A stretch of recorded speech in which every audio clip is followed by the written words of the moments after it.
ನಮಸ್ಕಾರ ಗೆಳೆಯರೇ. ನಿಮ್ಮ ಜೀವನದ ಹಳೆಯ ನೋವುಗಳು ನಿಮ್ಮನ್ನು ಇಂದಿಗೂ ಕಾಡುತ್ತಿವೆಯೇ? ಬೇರೆಯವರು ನನ್ನ ಬಗ್ಗೆ ಏನಂದುಕೊಳ್ಳುತ್ತಾರೋ ಎಂಬ ಭಯದಲ್ಲಿ ನಿಮ್ಮ ಕನಸುಗಳನ್ನು ಹೂತು ಹಾಕುತ್ತಿದ್ದೀರಾ? ಅಥವಾ ಸಂತೋಷ ಎಂಬುದು ಕೇವಲ ಅದೃಷ್ಟವಂತರಿಗೆ ಮಾತ್ರ ಸಿಗುವ ಆಸ್ತಿ ಎಂದು ನಂಬಿದ್ದೀರಾ? ಹಾಗಿದ್ದರೆ ಇಂದಿನ ಈ ಸಂಚಿಕೆ ನಿಮ್ಮ ಬದುಕಿನ ದೃಷ್ಟಿಕೋನವನ್ನೇ ಬದಲಿಸಬಲ್ಲದು. ಇಂದು ನಾವು ವಿಶ್ವದಾದ್ಯಂತ ಕೋಟ್ಯಾಂತರ ಜನರ ಬದುಕಿನಲ್ಲಿ ಕ್ರಾಂತಿ ಮಾಡಿದ ಆಲ್ಫ್ರೆಡ್ ಅಡ್ಲರ್ ಅವರ ಅದ್ಭುತ ಮನೋವಿಜ್ಞಾನದ ಸಾರವನ್ನು ಹೊಂದಿರುವ ದ ಕರೇಜ್ ಟು ಬಿ ಡಿಸ್ಲೈಕ್ಡ್, ಅಪ್ರಿಯವಾಗುವ ಧೈರ್ಯ ಪುಸ್ತಕದ ಬಗ್ಗೆ ಚರ್ಚಿಸಲಿದ್ದೇವೆ. ಈ ಪುಸ್ತಕ ನಮಗೆ ಕಲಿಸುವುದು ಒಂದೇ ಸತ್ಯ: ಜಗತ್ತು ಸಂಕೀರ್ಣವಾಗಿಲ್ಲ, ನಾವದನ್ನು ಸಂಕೀರ್ಣಗೊಳಿಸಿದ್ದೇವೆ. ಬದಲಾಗಲು ಬೇಕಿರುವುದು ಕೇವಲ ಒಂದು ಧೈರ್ಯ. ಬನ್ನಿ ಈ ಅದ್ಭುತ ಪಯಣವನ್ನು ಆರಂಭಿಸೋಣ. ಅದಕ್ಕೂ ಮುನ್ನ ನೀವಿನ್ನೂ ನಮ್ಮ ಚಾನೆಲ್ಗೆ ಸಬ್ಸ್ಕ್ರೈಬ್ ಆಗಿಲ್ಲದಿದ್ದರೆ, ಜಗತ್ತಿನ ಶ್ರೇಷ್ಠ ಪುಸ್ತಕಗಳ ಸಾರಾಂಶವನ್ನು ಕನ್ನಡದಲ್ಲೇ ಪಡೆಯಲು ಈಗಲೇ ಸಬ್ಸ್ಕ್ರೈಬ್ ಅಂದರೆ ಒಂದದಾರರಾಗಿ ಮತ್ತು ಪಕ್ಕದಲ್ಲಿರುವ ಬೆಲ್ ಐಕಾನ್ ಒತ್ತಿ. ನೀವು ಸಿದ್ಧರಿದ್ದರೆ ಬನ್ನಿ ವಿಚಾರಗಳ ಲೋಕಕ್ಕೆ ಕಾಲಿಡೋಣ. 1. ಗತಕಾಲದ ಬಂಧನದಿಂದ ಮುಕ್ತಿ. ಮನೋವಿಜ್ಞಾನ ಎಂದರೆ ನಮಗೆ ಮೊದಲು ನೆನಪಾಗುವುದು ಸಿಗ್ಮಂಡ್ ಫ್ರಾಯ್ಡ್. ಫ್ರಾಯ್ಡ್ ಪ್ರಕಾರ ನಮ್ಮ ಇಂದಿನ ವರ್ತನೆಗೆ ನಮ್ಮ ಭೂತಕಾಲವೇ ಕಾರಣ. ಅಂದರೆ ಹಿಂದೆ ನಡೆದ ಘಟನೆಗಳು ನಮ್ಮ ಭವಿಷ್ಯವನ್ನು ನಿರ್ಧರಿಸುತ್ತವೆ. ಆದರೆ ಅಡ್ಲರ್ ಇದನ್ನು ಒಪ್ಪುವುದಿಲ್ಲ.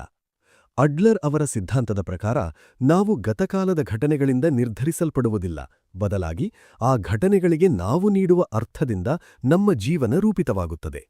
ನಾವು ನಮ್ಮ ಗುರಿಗಳನ್ನು ಸಾಧಿಸಲು ಹಳೆಯ ನೆನಪುಗಳನ್ನು ನಮಗೆ ಬೇಕಾದಂತೆ ಬಳಸಿಕೊಳ್ಳುತ್ತೇವೆ. ಅಂದರೆ ಬದಲಾಗುವ ಶಕ್ತಿ ನಿಮ್ಮ ಕೈಯಲ್ಲೇ ಇದೆ. 2.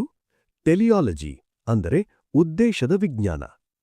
ಫ್ರಾಯ್ಡ್ ಕಾರಣದ ಬಗ್ಗೆ ಮಾತನಾಡಿದರೆ, ಅಡ್ಲರ್ ಉದ್ದೇಶದ ಬಗ್ಗೆ ಮಾತನಾಡುತ್ತಾರೆ. ನಾವು ಒಂದು ನೋವಿನಲ್ಲಿಯೇ ಇರಲು ಬಯಸುತ್ತೇವೆ ಎಂದರೆ ಅದರ ಹಿಂದೆ ಯಾವುದೋ ಒಂದು ಗುರಿಯಿರುತ್ತದೆ. ಉದಾಹರಣೆಗೆ, ಇತರನ ಗಮನ ಸೆಳೆಯುವುದು ಅಥವಾ ಸೋಲಿಗೆ ಹಳೆಯ ನೆನಪುಗಳನ್ನು ಕಾರಣವಾಗಿಸುವುದು. ಈ ಕ್ಷಣದಲ್ಲೇ ನೀವು ನಿಮ್ಮ ಜೀವನದ ದೃಷ್ಟಿಕೋನವನ್ನು ಬದಲಾಯಿಸಲು ನಿರ್ಧರಿಸಿದರೆ ನಿಮ್ಮ ಇಡೀ ಜಗತ್ತು ಬದಲಾಗುತ್ತದೆ. 3. ಸಂಬಂಧಗಳ ಸಂಕೋಲೆಯಿಂದ ಬಿಡುಗಡೆ. ನಮ್ಮ ಜೀವನದ ಬಹುತೇಕ ಸಮಸ್ಯೆಗಳಿಗೆ ಮೂಲ ಕಾರಣ ಮಾನವ ಸಂಬಂಧಗಳು ಎಂದು ಅಡ್ಲರ್ ಹೇಳುತ್ತಾರೆ. ನಾವು ಇತರರ ನಿರೀಕ್ಷೆಗಳಿಗೆ ತಕ್ಕಂತೆ ಬದುಕಲು ಪ್ರಯತ್ನಿಸಿದಾಗ ನಮ್ಮ ಸ್ವಾತಂತ್ರ್ಯವನ್ನು ಕಳೆದುಕೊಳ್ಳುತ್ತೇವೆ. ಕಾರ್ಯಗಳ ವಿಭಜನೆ ಅಂದರೆ ಇದು ನಿಮ್ಮ ಕೆಲಸವೇ ಅಥವಾ ಇತರರ ಕೆಲಸವೇ ಎಂಬುದನ್ನು ಮೊದಲು ಗುರುತಿಸಿ. ಬೇರೆಯವರು ನಿಮ್ಮ ಬಗ್ಗೆ ಏನು ಯೋಚಿಸುತ್ತಾರೆ ಎಂಬುದು ಅವರ ಕೆಲಸ, ನಿಮ್ಮದಲ್ಲ. ಆ ಅಪ್ರಿಯವಾಗುವ ಧೈರ್ಯ ನಿಮ್ಮಲ್ಲಿದ್ದರೆ ಮಾತ್ರ ನೀವು ನಿಜವಾದ ಸುಖವನ್ನು ಪಡೆಯಲು ಸಾಧ್ಯ. 4. ನೀವು ಈಗಲೇ ಸುಖಿಯಾಗಿರಬಹುದು. ಈ ಜಗತ್ತು ತುಂಬಾ ಸರಳವಾಗಿದೆ. ನಾವು ನಮ್ಮ ಸಂಕೀರ್ಣ ಆಲೋಚನೆಗಳಿಂದ ಅದನ್ನು ಕಠಿಣವಾಗಿಸುತ್ತೇವೆ. ನಾವು ನಮ್ಮನ್ನು ನಾವು ಸುಧಾರಿಸಿಕೊಳ್ಳಬಹುದು, ಪರಿಪೂರ್ಣಗೊಳಿಸಬಹುದು. ಡೇಲ್ ಕಾರ್ನಿಗಿ ಅಂತಹ ಶ್ರೇಷ್ಠ ಚಿಂತಕರು ಕೂಡ ಅಡ್ಲರ್ ಅವರ ಈ ಆಲೋಚನೆಗಳನ್ನು ಶ್ಲಾಘಿಸಿದ್ದಾರೆ. ಈ ಪುಸ್ತಕವು ಒಬ್ಬ ಆತ್ಮವಿಶ್ವಾಸವಿಲ್ಲದ ಯುವಕ ಮತ್ತು ದಾರ್ಶನಿಕನ ನಡುವ ನಡೆಯುವ 5 ರಾತ್ರಿಗಳ ಸಂವಾದ. ಕೊನೆಗೆ ಆ ಯುವಕನಿಗೆ ಒಂದು ಸತ್ಯ ದರ್ಶನವಾಗುತ್ತದೆ: ನಮ್ಮನ್ನು ತಡೆಹಿಡಿಯುತ್ತಿರುವುದು ಬೇರೆ ಯಾರೂ ಅಲ್ಲ, ಅದು ಕೇವಲ ನಾವು ಮಾತ್ರ. ಗೆಳೆಯರೇ, ನಿಮ್ಮ ಗತಕಾಲ, ನಿಮ್ಮ ಸಂಬಂಧಗಳು ಅಥವಾ ಭವಿಷ್ಯದ ಆತಂಕ ಯಾವುದೂ ನಿಮ್ಮನ್ನು ಬಂಧಿಸಿಡಲು ಸಾಧ್ಯವಿಲ್ಲ. ಬೇಕಾಗಿರುವುದು ಕೇವಲ ಒಂದೇ ಒಂದು: ಬದಲಾಗುವ ಧೈರ್ಯ. ದಾರ್ಶನಿಕನು ಹೇಳುತ್ತಾನೆ, ನಿಮ್ಮ ಗೆಳೆಯ ತಾನು ಹೊರಗೆ ಹೋಗಲಾರೆ ಎಂದು ನಂಬಲು ಒಂದು ಬಲವಾದ ಕಾರಣವಿದೆ. ಆತ ಬಾಲ್ಯದಲ್ಲಿ ಪೋಷಕರಿಂದ ಅನುಭವಿಸಿದ ಹಿಂಸೆಯನ್ನೇ ಕಾರಣವಾಗಿಸಿಕೊಂಡು ನಾನು ಸಮಾಜಕ್ಕೆ ಹೊಂದಿಕೊಳ್ಳಲಾರೆ ಎಂದು ತನ್ನನ್ನು ತಾನು ಸಮರ್ಥಿಸಿಕೊಳ್ಳುತ್ತಿದ್ದಾನೆ. ಯುವಕ ಕೋಪದಿಂದ, ಇದೇನು ಕ್ರೂರ ತರ್ಕ? ಆತ ಅನುಭವಿಸಿದ ನೋವು ಸುಳ್ಳೇ? ಆತನ ನಡುಕ, ಆತನ ಭಯ ಎಲ್ಲವೂ ನಾಟಕವೇ? ದಾರ್ಶನಿಕ, ಖಂಡಿತವಾಗಿಯೂ ಅಲ್ಲ. ಆತನ ನಡುಕ ಮತ್ತು ಭಯ ಎರಡೂ ನಿಜ. ಆದರೆ ಅಡ್ಲರ್ ಪ್ರಕಾರ ಆತ ಈ ರೋಗಲಕ್ಷಣಗಳನ್ನು ಒಂದು ಉದ್ದೇಶಕ್ಕಾಗಿ ಸೃಷ್ಟಿಸಿಕೊಂಡಿದ್ದಾನೆ. ಆ ಉದ್ದೇಶವೇನು ಗೊತ್ತೇ? ಮನೆಯಿಂದ ಹೊರಗೆ ಹೋಗದಿರುವುದು. ಒಂದು ವೇಳೆ ಆತ ಮನೆಯಿಂದ ಹೊರಗೆ ಹೋದರೆ ಸಮಾಜದಲ್ಲಿ ತಿರಸ್ಕಾರಕ್ಕೆ ಒಳಗಾಗಬಹುದು ಅಥವಾ ವಿಫಲನಾಗಬಹುದು ಎಂಬ ಭಯ ಆತನಿಗಿದೆ. ಆ ಸೋಲನ್ನು ಎದುರಿಸುವ ಬದಲು ನನಗೆ ಕಾಯಿಲೆ ಇದೆ, ಹಾಗಾಗಿ ನಾನು ಹೋಗಲಾರೆ ಎಂಬ ಸುರಕ್ಷಿತ ಕವಚದೊಳಗೆ ಆತ ಅಡಗಿಕೊಂಡಿದ್ದಾನೆ. ಅಡ್ಲರ್ ನೀಡುವ 2 ಪ್ರಮುಖ ದೃಷ್ಟಿಕೋನಗಳು. ನಮ್ಮ ಶ್ರೋತೃಗಳಿಗಾಗಿ ಅಡ್ಲರ್ ಮತ್ತು ಫ್ರಾಯ್ಡ್ ಅವರ ಸಿದ್ಧಾಂತಗಳ ನಡುವಿನ ವ್ಯತ್ಯಾಸವನ್ನು ಸುಲಭವಾಗಿ ಅರ್ಥಮಾಡಿಕೊಳ್ಳೋಣ. ಸಿಗ್ಮಂಡ್ ಫ್ರಾಯ್ಡ್ ಅವರ ಕಾರಣ ಸಿದ್ಧಾಂತ ಎನ್ನುವುದು ಗತಕಾಲವು ನಮ್ಮ ವರ್ತಮಾನವನ್ನು ನಿರ್ಧರಿಸುತ್ತದೆ ಎಂದು ಹೇಳುತ್ತದೆ. ಅಂದರೆ ನಾವು ಕೇವಲ ಹಳೆಯ ಗಾಯಗಳ ಕೈಗೊಂಬೆಗಳು. ನನ್ನ ತಂದೆ ಬಾಲ್ಯದಲ್ಲಿ ನನಗೆ ಹೊಡೆದಿದ್ದಕ್ಕೆ ನಾನಿಂದು ಈ ರೀತಿ ಅಸಹಾಯಕನಾಗಿದ್ದೇನೆ ಎಂದು ಹೇಳುವುದು ಫ್ರಾಯ್ಡ್ ಅವರ ದೃಷ್ಟಿಕೋನ. ಆದರೆ ಇದಕ್ಕೆ ಸಂಪೂರ್ಣ ವಿರುದ್ಧವಾಗಿ ಆಲ್ಫ್ರೆಡ್ ಅಡ್ಲರ್ ಅವರು ಉದ್ದೇಶ ಸಿದ್ಧಾಂತವನ್ನು ಮುಂದಿಡುತ್ತಾರೆ. ಅಡ್ಲರ್ ಪ್ರಕಾರ ನಮ್ಮ ಗುರಿಗಳೇ ನಮ್ಮ ವರ್ತಮಾನವನ್ನು ನಿರ್ಧರಿಸುತ್ತವೆ. ನಾವು ನಮ್ಮ ಅನುಭವಗಳಿಗೆ ನೀಡುವ ಅರ್ಥದ ಮಾಲೀಕರು ನಾವೇ ಆಗಿರುತ್ತೇವೆ. ಅಂದರೆ ನಾನಿಂದು ಬದಲಾಗದಿರಲು ಮತ್ತು ಸವಾಲುಗಳನ್ನು ಎದುರಿಸದಿರಲು ತಂದೆಯ ಹೊಡೆತವನ್ನು ಕೇವಲ ಒಂದು ನೆಪವಾಗಿ ಬಳಸಿಕೊಳ್ಳುತ್ತಿದ್ದೇನೆ ಎಂಬುದು ಅಡ್ಲರ್ ಅವರ ಕ್ರಾಂತಿಕಾರಿ ಚಿಂತನೆಯಾಗಿದೆ. ಬದುಕಿನ ಬಣ್ಣ ನಮ್ಮ ಕೈಯಲ್ಲಿದೆ. ದಾರ್ಶನಿಕನು ಒಂದು ಸುಂದರ ಉದಾಹರಣೆ ನೀಡುತ್ತಾನೆ. ಬಾವಿಯ ನೀರು ಯಾವಾಗಲೂ 18 ಡಿಗ್ರಿ ಸೆಲ್ಸಿಯಸ್ ಇರುತ್ತದೆ. ಆದರೆ ಬೇಸಿಗೆಯಲ್ಲಿ ಅದು ತಣ್ಣಗೆ ಮತ್ತು ಚಳಿಗಾಲದಲ್ಲಿ ಬೆಚ್ಚಗೆ ಭಾಸವಾಗುತ್ತದೆ. ಇಲ್ಲಿ ನೀರು ಬದಲಾಗಿಲ್ಲ, ಬದಲಾಗಿರುವುದು ನಮ್ಮ ಅನುಭವ, ಸಬ್ಜೆಕ್ಟಿವ್ ಇಂಟರ್ಪ್ರಿಟೇಷನ್ ಮಾತ್ರ. ಅಂತೆಯೇ ಜಗತ್ತು ಸಂಕೀರ್ಣವಾಗಿಲ್ಲ, ನಮ್ಮ ಆಲೋಚನೆಗಳದನ್ನು ಸಂಕೀರ್ಣಗೊಳಿಸಿವೆ. ನಾವು ನಮ್ಮ ಗತಕಾಲವನ್ನು ಹೇಗೆ ನೋಡುತ್ತೇವೆ ಎಂಬುದು ನಮ್ಮ ಕೈಯಲ್ಲಿದೆ. ನಾವು ನನ್ನ ಗತಕಾಲ ಕೆಟ್ಟದಾಗಿತ್ತು, ಹಾಗಾಗಿ ನಾನು ಸುಖಿಯಾಗಿರಲು ಸಾಧ್ಯವಿಲ್ಲ ಎಂದು ಹೇಳಬಹುದು, ಅಥವಾ ಆ ಘಟನೆಗಳಿಂದ ನಾನು ಪಾಠ ಕಲಿತಿದ್ದೇನೆ, ಈಗ ನಾನು ಹೊಸ ಜೀವನ ಆರಂಭಿಸುತ್ತೇನೆ ಎಂದು ನಿರ್ಧರಿಸಬಹುದು. ಯುವಕನಿಗೆ ದಾರ್ಶನಿಕ ಕೇಳುವ ಪ್ರಶ್ನೆ: ನೀವು ನಿಮ್ಮ ಪರಿಸ್ಥಿತಿಯನ್ನು ಬದಲಾಯಿಸಲು ಸಾಧ್ಯವಿಲ್ಲ ಎಂದು ಹೇಳುತ್ತಿರುವುದು ನಿಮ್ಮ ಅಸಹಾಯಕತೆಯೇ, ಅಥವಾ ಬದಲಾದಲೇ ಎದುರಿಸಬೇಕಾದ ಸವಾಲುಗಳಿಗೆ ಹೆದರಿ ಬದಲಾಗದಿರಲು ನೀವೇ ನಿರ್ಧರಿಸಿದ್ದೀರಾ? ಗೆಳೆಯರೆ, ಅಡ್ಲರ್ ಅವರ ಈ ಮಾತುಗಳು ನಮಗೆ ಕಹಿಯಾಗಿ ಎನಿಸಬಹುದು, ಯಾಕಂದರೆ ಇವು ನಮ್ಮ ಸೋಲಿಗೆ ನಾವು ನೀಡುವ ನೆಪಗಳನ್ನು ಕಸಿದುಕೊಳ್ಳುತ್ತವೆ. ಆದರೆ ಇದೇ ನಿಜವಾದ ಸ್ವಾತಂತ್ರ್ಯ. ನಿಮ್ಮ ಜೀವನದ ಲಗಾಮು ನಿಮ್ಮ ಕೈಯಲ್ಲೇ ಇದೆ ಎಂದು ಅರಿತ ಕ್ಷಣವೇ ನೀವು ಮುಕ್ತರಾಗುತ್ತೀರಿ. ನಿಮಗೊಂದು ಪ್ರಶ್ನೆ: ನಿಮ್ಮ ಬದುಕಿನ ಯಾವ ಹಳೆಯ ನೆಪವನ್ನು ನೀವು ಇಂದೇ ಕೈಬಿಡಲು ಸಿದ್ಧರಿದ್ದೀರಿ? ಕಮೆಂಟ್ನಲ್ಲಿ ತಿಳಿಸಿ. ಮುಂದಿನ ಸಂಚಿಕೆಯಲ್ಲಿ ಸಂಬಂಧಗಳ ಸಂಕುಲೆಯಿಂದ ಮುಕ್ತಿ ಪಡೆಯುವುದು ಹೇಗೆ ಎಂಬುದನ್ನು ತಿಳಿಯೋಣ. ನಮ್ಮ ಬದುಕಿನ ದುಃಖಗಳಿಗೆ ನಾವೇ ಕಾರಣವೇ? ಈ ಪ್ರಶ್ನೆ ಕೇಳಿದಾಗ ನಮಗೆ ಆಶ್ಚರ್ಯವಾಗಬಹುದು, ಸಿಟ್ಟು ಬರಬಹುದು. ದಾರ್ಶನಿಕನು ಹೇಳುವ ಒಂದು ಮಾತು ನಮ್ಮನ್ನು ಬೆಚ್ಚಿಬೀಳಿಸುತ್ತದೆ: ನೀವು ಸುಖಿಯಾಗಿಲ್ಲ ಎಂದರೆ ನೀವೇ ಅಸುಖಿಯಾಗಿರಲು ಆರಿಸಿಕೊಂಡಿದ್ದೀರಿ ಎಂದರ್ಥ. 1. ಕೋಪ ಎಂಬುದು ಒಂದು ಉಪಕರಣ. Anger as a tool. ಯುವಕನು ದಾರ್ಶನಿಕನಿಗೆ ಒಂದು ಪ್ರಶ್ನೆ ಕೇಳುತ್ತಾನೆ: ನಿನ್ನೆ ನಾನು ಹೋಟೆಲ್ನಲ್ಲಿರುವಾಗ ಮಾಣಿ ನನ್ನ ಮೇಲೆ ಕಾಫಿ ಚೆಲ್ಲಿದ. ಆಗ ನನಗೆ ತುಂಬಾ ಸಿಟ್ಟು ಬಂದು ನಾನು ಅವನ ಮೇಲೆ ಕಿರುಚಾಡಿದೆ. ಇದು ನನ್ನ ಉದ್ದೇಶಪೂರ್ವಕ ಆಯ್ಕೆಯಲ್ಲ, ಅದು ತಕ್ಷಣದ ಪ್ರತಿಕ್ರಿಯೆ, ರಿಯಾಕ್ಷನ್. ಇಲ್ಲಿ ಟೀಲಿಯಾಲಜಿ ಹೇಗೆ ಕೆಲಸ ಮಾಡುತ್ತದೆ?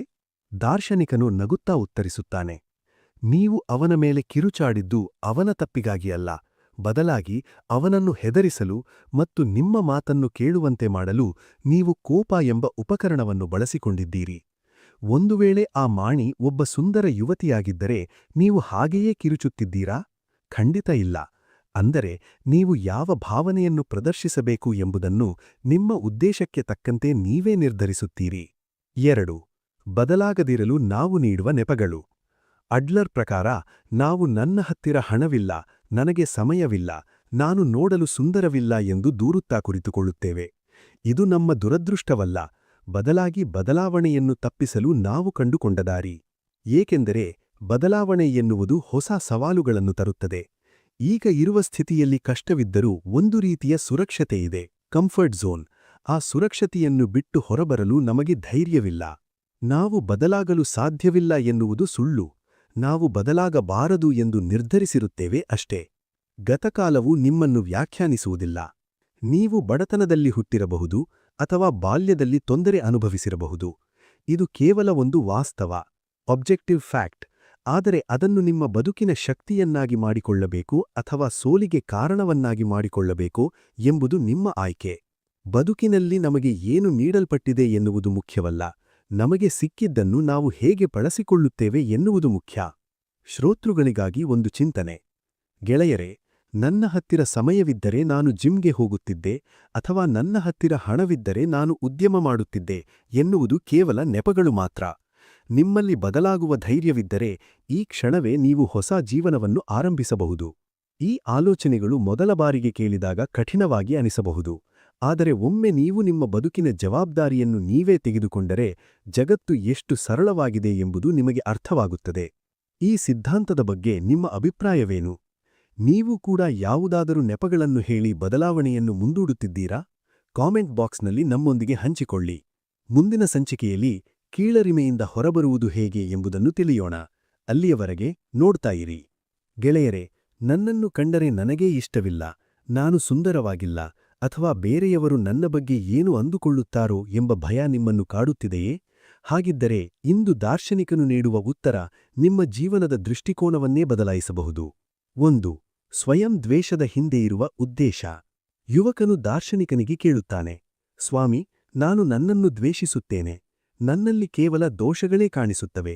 ಇದರಿಂದ ನನಗೆ ಯಾವ ಲಾಭ ಇದೆ? ದಾರ್ಶನಿಕನು ಒಂದು ಸುಂದರ ಉದಾಹರಣೆ ನೀಡುತ್ತಾನೆ. ಮುಖ ಕೆಂಪಗಾಗುವ ಕಾಯಿಲೆ ಇದ್ದ ಒಬ್ಬ ಯುವತಿ ತನ್ನ ನೆಚ್ಚಿನ ಯುವಕನಿಗೆ ಪ್ರೀತಿಯನ್ನು ಹೇಳಿಕೊಳ್ಳಲು ಹೆದರುತ್ತಿರುತ್ತಾಳೆ. ಅವಳು ಹೇಳುವುದು, ನನ್ನ ಮುಖ ಕೆಂಪಗಾಗುವುದು ವಾಸಿಯಾದರೆ ನಾನು ಅವನಿಗೆ ಪ್ರೇಮ ನಿವೇದನೆ ಮಾಡುತ್ತೇನೆ. ಆದರೆ ಅಡ್ಲರ್ ಪ್ರಕಾರ ಅವಳು ಆ ಕಾಯಿಲೆಯನ್ನು ಒಂದು ರಕ್ಷಣಾ ಕವಚವಾಗಿ ಬಳಸುತ್ತಿದ್ದಾಳೆ. ಒಂದು ವೇಳೆ ಅವಳು ಪ್ರೀತಿ ನಿವೇದಿಸಿ ಅವನು ತಿರಸ್ಕರಿಸಿದರೆ ಆ ನೋವನ್ನು ತಡೆಯುವ ಶಕ್ತಿ ಅವಳಿಗಿಲ್ಲ. ಹಾಗಾಗಿ ನನಗೆ ಕಾಯಿಲೆ ಇದೆ, ಅದಕ್ಕೆ ಅವನು ನನ್ನನ್ನು ಇಷ್ಟಪಡುವುದಿಲ್ಲ ಎಂಬ ಸುಳ್ಳು ಸಮಾಧಾನದಲ್ಲಿ ಅವಳು ಬದುಕುತ್ತಿದ್ದಾಳೆ. ಅಂದರೆ ತಿರಸ್ಕಾರದ ಭಯದಿಂದ ತಪ್ಪಿಸಿಕೊಳ್ಳಲು ಅವಳು ತನ್ನ ದೋಷವನ್ನೇ ನೆಪವಾಗಿಸಿಕೊಂಡಿದ್ದಾಳೆ. 2. ಸಮಸ್ಯೆಗಳ ಮೂಲ ಮಾನವ ಸಂಬಂಧಗಳು. ದಾರ್ಶನಿಕನು ಒಂದು ಕ್ರಾಂತಿಕಾರಿ ಮಾತನ್ನು ಹೇಳುತ್ತಾನೆ. ಜಗತ್ತಿನಲ್ಲಿ ಎಲ್ಲಾ ಸಮಸ್ಯೆಗಳು ಮಾನವ ಸಂಬಂಧಗಳಿಂದಲೇ ಉಂಟಾಗುತ್ತವೆ. ಯೋಚಿಸಿ, ಒಂದು ವೇಳೆ ಈ ಇಡೀ ಬ್ರಹ್ಮಾಂಡದಲ್ಲಿ ನೀವು ಒಬ್ಬರೇ ಇದ್ದರೆ ನಿಮಗೆ ಒಂಟಿತನ ಕಾಡುತ್ತಿತ್ತೇ? ಇಲ್ಲ, ಏಕೆಂದರೆ ಒಂಟಿತನ ಎನ್ನುವುದು ಬೇರೆಯವರಿಂದ ದೂರಾದಾಗ ಅಥವಾ ಗುಂಪಿನಿಂದ ಹೊರಹಾಕಲ್ಪಟ್ಟಾಗ ಮಾತ್ರ ಉಂಟಾಗುವ ಭಾವನೆ. ಬೇರೆಯವರಿಲ್ಲದಿದ್ದರೆ ಕೀಳರಿಮೆಯಿಲ್ಲ, ಹೋಲಿಕೆಯಿಲ್ಲ, ಅವಮಾನವೂ ಇಲ್ಲ. ನಾವು ಬೇರೆಯವರ ಕಣ್ಣಲ್ಲಿ ಚೆನ್ನಾಗಿ ಕಾಣಬೇಕು ಎಂದು ಬಯಸುವುದರಿಂದಲೇ ನಮಗೆ ನೋವು ಉಂಟಾಗುತ್ತದೆ. 3. ಕೀಳರಿಮೆ ಎಂಬುದು ಪ್ರಗತಿಯ ಮೆಟ್ಟಿಲು. Inferiority versus inferiority complex. Adler ರವರ ಪ್ರಕಾರ ಕೀಳರಿಮೆ ಕೆಟ್ಟದಲ್ಲ, ಪ್ರತಿಯೊಬ್ಬ ಮನುಷ್ಯನೂ ಇದನ್ನು ಅನುಭವಿಸುತ್ತಾನೆ. ಕೀಳರಿಮೆ ಇನ್ಫೀರಿಯಾರಿಟಿ ಫೀಲಿಂಗ್, ನಾನು ಇನ್ನೂ ಉತ್ತಮವಾಗಬೇಕು ಎಂಬ ಹಂಬಲ. ಇದು ವಿಜ್ಞಾನ ಮತ್ತು ಸಂಸ್ಕೃತಿಯ ಬೆಳವಣಿಗೆಗೆ ಕಾರಣವಾಗಿದೆ. ಕೀಳರಿಮೆಯ ಸಂಕೀರ್ಣ ಇನ್ಫೀರಿಯಾರಿಟಿ ಕಾಂಪ್ಲೆಕ್ಸ್, ಇದು ಅಪಾಯಕಾರಿ. ಇಲ್ಲಿ ವ್ಯಕ್ತಿ ತನ್ನ ದೋಷವನ್ನೇ ನೆಪವಾಗಿ ಬಳಸಿ ನಾನು ಬಡವ, ಅದಕ್ಕೆ ನಾನು ಸಾಧಿಸಲು ಸಾಧ್ಯವಿಲ್ಲ ಎಂದು ಪ್ರಯತ್ನವನ್ನೇ ಬಿಟ್ಟುಬಿಡುತ್ತಾನೆ. 4. ಹೋಲಿಕೆಯನ್ನು ಬಿಟ್ಟುಬಿಡಿ. ನಮ್ಮ ನೋವಿಗೆ ಕಾರಣ ನಾವು ಇತರರೊಂದಿಗೆ ಸ್ಪರ್ಧಿಸುವುದು. ಜೀವನ ಒಂದು ಸ್ಪರ್ಧೆಯಲ್ಲ, ಪ್ರತಿಯೊಬ್ಬರೂ ತಮ್ಮದೇ ಆದ ವೇಗದಲ್ಲಿ ನಡೆಯುತ್ತಿದ್ದಾರೆ. ನೀವು ಯಾರನ್ನೂ ಮೀರಿಸುವ ಅಗತ್ಯವಿಲ್ಲ, ಬದಲಾಗಿ ನಿನ್ನೆಯ ನೀವು ಹೇಗಿದ್ದೀರೋ ಅದಕ್ಕಿಂತ ಇಂದು ಉತ್ತಮವಾದರೆ ಸಾಕು. ಗೆಳೆಯರೇ, ನಿಮ್ಮನ್ನು ನೀವು ಒಪ್ಪಿಕೊಳ್ಳುವ ಧೈರ್ಯ ಮಾಡಿ. ತಿರಸ್ಕಾರಕ್ಕೆ ಹೆದರಿ ಸಂಬಂಧಗಳಿಂದ ದೂರ ಸರಿಯಬೇಡಿ. ನೋವಾಗುತ್ತದೆ ಎಂಬ ಕಾರಣಕ್ಕೆ ಬದುಕುವುದನ್ನೇ ನಿಲ್ಲಿಸುವುದು ಸರಿಯಲ್ಲ. ನಿಮಗಾಗಿ ಒಂದು ಪ್ರಶ್ನೆ. ನೀವು ನಿಮ್ಮ ಯಾವ ಕೊರತೆಯನ್ನು ಸಾಧನೆಗೆ ಅಡ್ಡಿ ಎಂದು ನಂಬಿದ್ದೀರಿ? ಅದು ನಿಜವಾದ ಅಡ್ಡಿಯೇ ಅಥವಾ ನಿಮ್ಮ ಭಯವೇ? ಯೋಚಿಸಿ. ಮುಂದಿನ ಸಂಚಿಕೆಯಲ್ಲಿ ಬೇರೆಯವರ ನಿರೀಕ್ಷೆಗಳಿಂದ ಮುಕ್ತರಾಗಿ ಬದುಕುವುದು ಹೇಗೆ ಎಂಬುದನ್ನು ತಿಳಿಯೋಣ. ಗೆಳೆಯರೇ, ನಿಮ್ಮ ಪಕ್ಕದ ಮನೆಯವರು ಹೊಸ ಕಾರು ಕೊಂಡಾಗ ನಿಮಗೆ ಹೊಟ್ಟೆ ಉರಿಯುತ್ತದೆಯೇ? ಅಥವಾ ನಿಮ್ಮ ಸಹೋದ್ಯೋಗಿಗೆ ಪ್ರಮೋಷನ್ ಸಿಕ್ಕಾಗ ನಿಮಗೆ ಸೋದ ಅನುಭವವಾಗುತ್ತದೆಯೇ?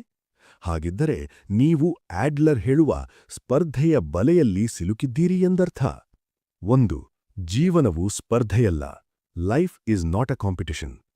ದಾರ್ಶನಿಕನು ಹೇಳುತ್ತಾನೆ, ನಾವು ಶ್ರೇಷ್ಠತೆಯನ್ನು ಹುಡುಕುವುದು ಎಂದರೆ ಬೇರೆಯವರನ್ನು ತುಳಿದು ಮುನ್ನೆ ಹೋಗುವುದಲ್ಲ, ಅದು ನಮ್ಮ ನಿನ್ನೆಯ ಆವೃತ್ತಿಗಿಂತ ಇಂದು ಉತ್ತಮವಾಗುವುದು. ನಮಗೆ ದೂರದ ಬಿಲಿಯನೇರ್ ಎಲಾನ್ ಮಾಸ್ಕ್ ಹೆಚ್ಚು ಹಣ ಗಳಿಸಿದರೆ ಬೇಸರವಾಗುವುದಿಲ್ಲ, ಆದರೆ ನಮ್ಮ ಜೊತೆಗಿರುವ ಸ್ನೇಹಿತ ಹೆಚ್ಚು ಗಳಿಸಿದರೆ ಅಸೂಯೆಯಾಗುತ್ತದೆ. ಏಕೆ? ಏಕೆಂದರೆ ನಾವು ಜೀವನವನ್ನು ಒಂದು ಓಟದ ಸ್ಪರ್ಧೆ ಎಂದು ಭಾವಿಸಿದ್ದೇವೆ.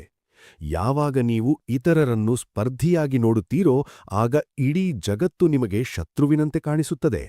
ನೀವು ಗೆದ್ದರೂ ಸೋಲುವ ಭಯ ನಿಮ್ಮನ್ನು ಕಾಡುತ್ತಲೇ ಇರುತ್ತದೆ. 2. ಕೀಳರಿಮೆಯ ಸಂಕೀರ್ಣ ಮತ್ತು ಅಹಂಕಾರ. Inferiority and superiority complex. ನನ್ನ ಹತ್ತಿರ ಡಿಗ್ರಿ ಇಲ್ಲ, ಅದಕ್ಕೆ ನಾನು ಯಶಸ್ವಿಯಾಗಲು ಸಾಧ್ಯವಿಲ್ಲ ಎಂದು ಹೇಳುವುದು ಕೀಳರಿಮೆಯ ಸಂಕೀರ್ಣ.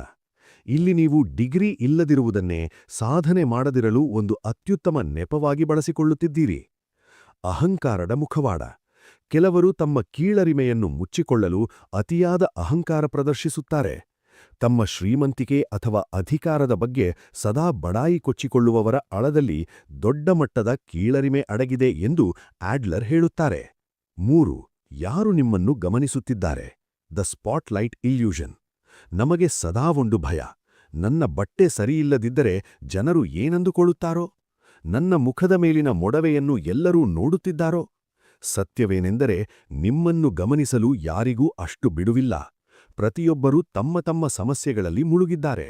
ನೀವು ಸಮಾಜನ ಮುಂದೆ ತಲೆಕೆಳಗಾಗಿ ನಿಂತರೂ ಜನರು ಒಂದು ಕ್ಷಣ ನೋಡಿ ತಮ್ಮ ದಾರಿಗೆ ತಾವು ಹೋಗುತ್ತಾರೆ. ಈ ಸತ್ಯವನ್ನು ಅರಿತರೆ ನೀವು ಅರ್ಧದಷ್ಟು ಮಾನಸಿಕ ಒತ್ತಡದಿಂದ ಮುಕ್ತರಾಗುತ್ತೀರಿ. 4. ನಿಜವಾದ ಸ್ವಾತಂತ್ರ್ಯ ಅಂದರೆ ಏನು? ನಮಗೆ ಅನಿಸುತ್ತದೆ, ತುಂಬಾ ಹಣವಿದ್ದರೆ ನಾವು ಫ್ರೀ ಎಂದು. ಆದರೆ ಆಡ್ಲರ್ ಪ್ರಕಾರ ಸ್ವಾತಂತ್ರ್ಯ ಎಂದರೆ ಇತರರ ನಿರೀಕ್ಷೆಗಳಿಂದ ಮುಕ್ತವಾಗುವುದು. ನೀವು ನಿಮ್ಮ ಪೋಷಕರು ಹೇಳಿದ ಕೆಲಸವನ್ನೇ ಮಾಡಬೇಕೇ? ಬಾಸ್ ಮೆಚ್ಚಲಿ ಎಂದು ನಿಮ್ಮ ಆರೋಗ್ಯ ಕೆಡಿಸಿಕೊಳ್ಳಬೇಕೇ? ಜನರು ಮೆಚ್ಚುತ್ತಾರೆ ಎಂಬ ಕಾರಣಕ್ಕೆ ಮದುವೆಯಾಗಬೇಕೇ?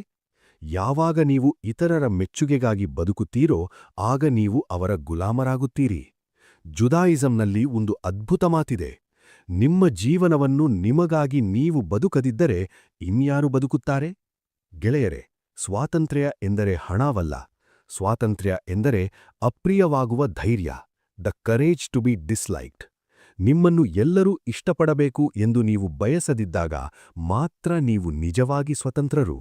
ನಿಮಗೊಂದು ಟಾಸ್ಕ್. ಇಂದು ನೀವು ಬೇರೆಯವರ ಮೆಚ್ಚುಗೆಗಾಗಿ ಮಾಡುತ್ತಿರುವ ಒಂದು ಕೆಲಸವನ್ನು ಗುರುತಿಸಿ ಮತ್ತು ಅದನ್ನು ನಿಮಗಾಗಿ ಮಾಡಲು ಪ್ರಯತ್ನಿಸಿ. ಮುಂದಿನ ಸಂಚಿಕೆಯಲ್ಲಿ ನಮ್ಮ ಕರ್ತವ್ಯಗಳನ್ನು ಇತರರ ಕರ್ತವ್ಯಗಳಿಂದ ಬೇರ್ಪಡಿಸುವುದು ಹೇಗೆ ಎಂಬುದನ್ನು ಕಲಿಯೋಣ. ಗೆಳೆಯರೆ, ನಾವು ಬದುಕುತ್ತಿರುವುದು ನಮಗಾಗಿಯೋ ಅಥವಾ ಬೇರೆಯವರ ಮೆಚ್ಚುಗೆಗಾಗಿಯೋ? ಆಡ್ಲರ್ ಪ್ರಕಾರ ನಮ್ಮ ಜೀವನದ ಅರ್ಧದಷ್ಟು ಸಂಕಟಗಳಿಗೆ ಕಾರಣ ನಾವು ಇತರರ ಕೆಲಸಗಳಲ್ಲಿ ಮೂಗು ತೋರಿಸುವುದು ಅಥವಾ ನಮ್ಮ ಕೆಲಸದಲ್ಲಿ ಇತರರು ಹಸ್ತಕ್ಷೇಪ ಮಾಡಲು ಅವಕಾಶ ನೀಡುವುದು. 1. ಕಾರ್ಯಗಳ ವಿಭಜನೆ ಎಂದರೆ ಏನು? ಈ ಪುಸ್ತಕದ ಅತ್ಯಂತ ಪ್ರಮುಖ ಪಾಠವಿದು. ಪ್ರತಿಯೊಂದು ಸಮಸ್ಯೆಯನ್ನು ಎದುರಿಸುವಾಗ ಈ ಪ್ರಶ್ನೆ ಕೇಳಿಕೊಳ್ಳಿ. ಈ ಕೆಲಸದ ಅಂತಿಮ ಪರಿಣಾಮವನ್ನು ಅನುಭವಿಸುವವರು ಯಾರು? ಉದಾಹರಣೆಗೆ, ಮಗು ಓದದಿದ್ದರೆ ಅದರ ಪರಿಣಾಮ ಅನುಭವಿಸುವುದು ಮಗು, ಪೋಷಕರಲ್ಲ. ನೀವು ಮದುವೆಯಾದರೆ ಅಥವಾ ಒಂದು ಕೆಲಸಕ್ಕೆ ಸೇರಿದರೆ ಅದರ ಸುಖ ಕಷ್ಟ ಅನುಭವಿಸುವುದು ನೀವು, ನಿಮ್ಮ ಸಂಬಂಧಿಕರಲ್ಲ. ಯಾರ ಕೆಲಸವೋ ಅವರೇ ಅದರ ಜವಾಬ್ದಾರಿ ಹೊರಬೇಕು. ಪೋಷಕರು ಮಗುವನ್ನು ಓದು ಎಂದು ಒತ್ತಾಯಿಸುವುದು ಮಗುವಿನ ಕೆಲಸದಲ್ಲಿ ಹಸ್ತಕ್ಷೇಪ ಮಾಡಿದಂತೆ. ನೀವು ಕುದುರೆಯನ್ನು ನೀರಿರುವಲಿಗೆ ಕರೆದು ಹೊಯ್ಯಬಹುದು, ಆದರೆ ನೀರು ಕುಡಿಯುವಂತೆ ಬಲವಂತ ಮಾಡಲಾಗದು. 2. ಪೋಷಕರು ಮತ್ತು ಮಕ್ಕಳ ಸಂಬಂಧ. ಪೋಷಕರು ನಾನು ನಿನ್ನ ಒಳ್ಳೆದಕ್ಕೆ ಹೇಳುತ್ತಿರೋದು ಎನ್ನುತ್ತಾರೆ. ಆದರೆ ಆಡ್ಲರ್ ಪ್ರಕಾರ ಇದು ಪೋಷಕರ ಅಹಂಕಾರ ಅಥವಾ ನಿಯಂತ್ರಿಸುವ ಆಸೆಯೂ ಆಗಿರಬಹುದು. ಪೋಷಕರ ಕೆಲಸ ಮಗುವಿಗೆ ಓದಿನ ಮಹತ್ವ ತಿಳಿಸುವುದು ಮತ್ತು ಸಹಾಯ ಬೇಕಾದಾಗ ಸಿದ್ಧವಿರುವುದು. ಮಗುವಿನ ಕೆಲಸ ಓದಬೇಕೋ ಬೇಡವೋ ಎಂದು ನಿರ್ಧರಿಸುವುದು. ಮಗು ಸ್ವತಂತ್ರವಾಗಿ ನಿರ್ಧಾರ ತೆಗೆದುಕೊಳ್ಳಲು ಬಿಟ್ಟಾಗ ಮಾತ್ರ ಅದು ಜವಾಬ್ದಾರಿಯುತ ವ್ಯಕ್ತಿಯಾಗಲು ಸಾಧ್ಯ. 3. ಅಲೆಕ್ಸಾಂಡರ್ ಮತ್ತು ಗೋರ್ಡಿಯನ್ ಗಂಟು. ಮಹಾಸಾಮ್ರಾಟ್ ಅಲೆಕ್ಸಾಂಡರ್ ಮುಂದೆ ಒಂದು ಸಂಕೀರ್ಣವಾದ ಗಂಟು ತರಲಾಯಿತು. ಅದನ್ನು ಬಿಡಿಸಿದವನೇ ಏಷ್ಯಾದ ರಾಜನಾಗುತ್ತಾನೆ ಎಂಬ ನಂಬಿಕೆ ಇತ್ತು. ಯಾರಿಗೂ ಆ ಗಂಟನ್ನು ಬಿಡಿಸಲು ಸಾಧ್ಯವಾಗಲಿಲ್ಲ. ಆದರೆ ಅಲೆಕ್ಸಾಂಡರ್ ಏನು ಮಾಡಿದ ಗೊತ್ತೇ? ಆತ ಅದನ್ನು ಬಿಡಿಸಲು ಹೋಗಲಿಲ್ಲ. ಬದಲಾಗಿ ತನ್ನ ಕತ್ತಿಯಿಂದ ಆ ಗಂಟನ್ನು 2 ಭಾಗವಾಗಿ ಕತ್ತರಿಸಿದ. ನಮ್ಮ ಸಂಬಂಧಗಳು ಈ ಗಂಟಿನಂತೆಯೇ ಸಂಕೀರ್ಣವಾಗಿವೆ. ಇದನ್ನು ಬಿಡಿಸಲು ಕಾರ್ಯಗಳ ವಿಭಜನೆ ಎಂಬ ಕತ್ತಿ ಬೇಕು. ಅಂದರೆ ನನ್ನ ನಿರ್ಧಾರ ನನ್ನದು, ಅದನ್ನು ಜನರು ಹೇಗೆ ವಿಮರ್ಶಿಸುತ್ತಾರೆ ಎಂಬುದು ಅವರ ಕೆಲಸ. ನೀವು ಸರಿಯಾದ ಹಾದಿಯಲ್ಲಿದ್ದೀರಿ ಎಂದು ನಿಮಗೆ ಅನಿಸಿದರೆ ಜನರು ನಿಮ್ಮನ್ನು ದ್ವೇಷಿಸಿದರೂ ಚಿಂತೆಯಿಲ್ಲ. ಆ ಅಪ್ರಿಯವಾಗುವ ಧೈರ್ಯವೇ ನಿಮ್ಮನ್ನು ಸ್ವತಂತ್ರರನ್ನಾಗಿಸುತ್ತದೆ. 4. ದೂರ ಮತ್ತು ಪ್ರೀತಿ. Healthy distance. ಕಾರ್ಯಗಳ ವಿಭಜನೆಯೆಂದರೆ ಸಂಬಂಧಗಳನ್ನು ಕಡಿದುಕೊಳ್ಳುವುದಲ್ಲ. ಬದಲಾಗಿ ಒಂದು ಪುಸ್ತಕವನ್ನು ಕಣ್ಣಿಗೆ ತೀರಾ ಹತ್ತಿರ ಹಿಡಿದರೆ ಅದು ಕಾಣಿಸುವುದಿಲ್ಲ. ತುಂಬಾ ದೂರವಿಟ್ಟರೂ ಓದಲು ಸಾಧ್ಯವಿಲ್ಲ. ಸಂಬಂಧಗಳೂ ಅಷ್ಟೇ. ಅವುಗಳ ನಡುವೆ ಒಂದು ನಿರ್ದಿಷ್ಟ ದೂರ, ಡಿಸ್ಟೆನ್ಸ್ ಇರಬೇಕು. ಒಬ್ಬರ ವೈಯಕ್ತಿಕ ವಿಚಾರದಲ್ಲಿ ಇನ್ನೊಬ್ಬರು ಹಸ್ತಕ್ಷೇಪ ಮಾಡದಿದ್ದಾಗ ಮಾತ್ರ ಸಂಬಂಧಗಳು ಗಟ್ಟಿಯಾಗುತ್ತವೆ. ಗೆಳೆಯರೇ, ಬೇರೆಯವರು ನನಗಾಗಿ ಸಹಾಯ ಮಾಡಿದರು, ಈಗ ನಾನು ಅವರಿಗೆ ಪ್ರತಿಯಾಗಿ ಅವರು ಹೇಳಿದಂತೆ ಕೇಳಲೇಬೇಕು ಎಂಬ ಋಣಭಾರದಿಂದ ಹೊರಬನ್ನಿ. ಸಹಾಯ ಮಾಡುವುದು ಅವರ ಆಯ್ಕೆ, ಅದನ್ನು ಹೇಗೆ ಸ್ವೀಕರಿಸಬೇಕು ಎಂಬುದು ನಿಮ್ಮ ಆಯ್ಕೆ. ನಿಮ್ಮ ಬದುಕಿನ ಗೋರ್ಡಿಯನ್ ಗಂಟನ್ನು ಕತ್ತರಿಸುವ ಧೈರ್ಯ ನಿಮಗಿದೆಯೇ? ನಿಮ್ಮ ಪೋಷಕರು ಅಥವಾ ಸಮಾಜದ ನಿರೀಕ್ಷೆ ಮೀರಿ ನಿಮ್ಮ ಕನಸಿನ ಹಾದಿಯಲ್ಲಿ ನಡೆಯಲು ನೀವು ಸಿದ್ಧರಿದ್ದೀರಾ? ಕಮೆಂಟ್ನಲ್ಲಿ ಹಂಚಿಕೊಳ್ಳಿ. ಮುಂದಿನ ಅಂತಿಮ ಸಂಚಿಕೆಯಲ್ಲಿ ನಮ್ಮ ಬದುಕಿಗೆ ನಾವೇ ಅರ್ಥ ನೀಡುವುದು ಹೇಗೆ ಮತ್ತು ಈ ಕ್ಷಣದಲ್ಲಿ ಬದುಕುವುದು ಹೇಗೆ ಎಂಬುದನ್ನು ತಿಳಿಯೋಣ. ಗೆಳೆಯರೇ, ಅಪ್ರಿಯವಾಗುವ ಧೈರ್ಯ ಎಂದರೆ ಸುಮ್ಮನೆ ಎಲ್ಲರ ಜೊತೆ ಜಗಳವಾಡುವುದಲ್ಲ. ಅದು ಇತರರ ಮೆಚ್ಚುಗೆಯ ಗುಲಾಮಗಿರಿಯಿಂದ ಮುಕ್ತವಾಗಿ ನಿಮ್ಮದೇ ಹಾದಿಯಲ್ಲಿ ನಡೆಯುವ ಶಕ್ತಿ. 1. ಸಹಾಯ ಮಾಡುವುದು ಮತ್ತು ಅತಿಯಾದ ಕಾಳಜಿ. ತನ್ನ ಮಗುವಿಗೆ ಶೂಲೇಸ್ ಕಟ್ಟಲು ಬರದಿದ್ದಾಗ ತಾಯಿಯೇ ಅದನ್ನು ಕಟ್ಟಿಬಿಡುವುದು ಸುಲಭ. ಆದರೆ ಇದರಿಂದ ಮಗು ಸವಾಲುಗಳನ್ನು ಎದುರಿಸುವ ಧೈರ್ಯವನ್ನೇ ಕಳೆದುಕೊಳ್ಳುತ್ತದೆ. ನಾವು ಇತರರ ಕೆಲಸಗಳನ್ನು ನಾವೇ ಮಾಡಿಕೊಟ್ಟಾಗ ಅವರಿಗೆ ಕಲಿಯುವ ಅವಕಾಶವನ್ನೇ ಕಿತ್ತುಕೊಳ್ಳುತ್ತೇವೆ. ಆಡ್ಲರ್ ಹೇಳುವಂತೆ, ಕಷ್ಟಗಳನ್ನು ಎದುರಿಸಲು ಕಲಿಯದ ಮಗು ಜೀವನದ ಪ್ರತಿಯೊಂದು ಸವಾಲಿನಿಂದಲೂ ಓಡಿಹೋಗಲು ಪ್ರಯತ್ನಿಸುತ್ತದೆ. 2. ಅಪ್ರಿಯವಾಗುವ ಧೈರ್ಯವೇ ಸ್ವಾತಂತ್ರ್ಯ. ನಿಮ್ಮ ಸುತ್ತ 10 ಜನರಿದ್ದರೆ 10 ಜನರಿಗೂ 10 ರೀತಿಯ ನಿರೀಕ್ಷೆಗಳಿರುತ್ತವೆ. ಎಲ್ಲರನ್ನೂ ಮೆಚ್ಚಿಸಲು ಹೋದರೆ ನೀವು ನಿಮಗೆ ನೀವೇ ಸುಳ್ಳು ಹೇಳಿಕೊಳ್ಳಬೇಕಾಗುತ್ತದೆ.